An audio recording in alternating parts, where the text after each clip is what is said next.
പുല്ലുപാറയ്ക്ക് സമീപം KSRTC bus കൊക്കയിലേക്ക് മറിഞ്ഞുണ്ടായ അപകടത്തിൽ 4 പേർ മരിച്ചു. ഇടുക്കി ലൈവ് വാർത്തകൾ നിങ്ങൾക്കായി അവതരിപ്പിക്കുന്നത് capsule pharma, Cheruvalli building, Idukkikavala, Kattappana. Mavelikkara സ്വദേശികളായ അരുൺ ഹരി, രമാമോഹൻ, സംഗീത്, ബിന്ദു എന്നിവരാണ് മരിച്ചതെന്ന വിവരം. ഗുരുതരമായി പരിക്കേറ്റ 2 പേരെ പാലായിലെ സ്വകാര്യ ആശുപത്രിയിലേക്ക് മാറ്റി. മാവേലിക്കരയിൽ നിന്ന് KSRTC ബസ് വാടകയ്ക്കെടുത്ത് തഞ്ചാവൂർ ക്ഷേത്രത്തിലേക്ക് പോയ സംഘം മടങ്ങി വരും വഴി പുല്ലുപാറയ്ക്ക് സമീപം റോഡിൽ നിന്ന് 30 അടിയോളം താഴ്ചയിലേക്ക് മറിഞ്ഞാണ് അപകടമുണ്ടായത്. അപകട സമയത്ത് ബസ്സിൽ 34 യാത്രക്കാരും 3 ജീവനക്കാരുമാണ് ഉണ്ടായത്. മരിച്ചവരുടെ മൃതദേഹങ്ങൾ മുണ്ടക്കൈ മെഡിക്കൽ ട്രസ്റ്റ് ആശുപത്രിയിലാണ് സൂക്ഷിച്ചിരിക്കുന്നത്. പരിക്കേറ്റ മറ്റുള്ളവർ ഈ ആശുപത്രിയിലും കാഞ്ഞിരപ്പള്ളി ആശുപത്രിയിലുമായി ചികിത്സയിൽ കഴിയുകയാണ്. ഇന്ന് രാവിലെ 6:15 അപകടം. മരിച്ചവരുടെ വിശദാംശങ്ങൾ ലഭ്യമായിട്ടില്ല.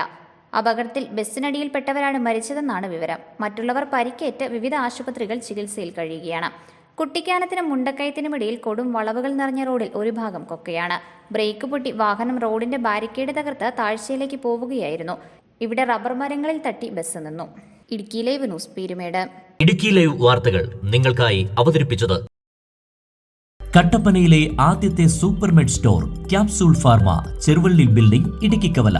എല്ലാ മരുന്നുകൾക്കും 10 മുതൽ 60% വരെ വിലക്കുറവ്. ബേബി കെയർ, പെറ്റ് കെയർ എന്നിവയ്ക്കായി പ്രത്യേക വിഭാഗം. കോസ്മെറ്റിക്സുകളുടെ വിപുലമായ ശേഖരം. ഹോം ഡെലിവറി സൗകര്യം. വിശാലമായ parking area.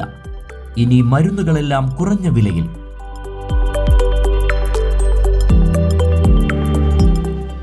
Capsule pharma, Cheruvalli building, Idukkikavala, Kattappana.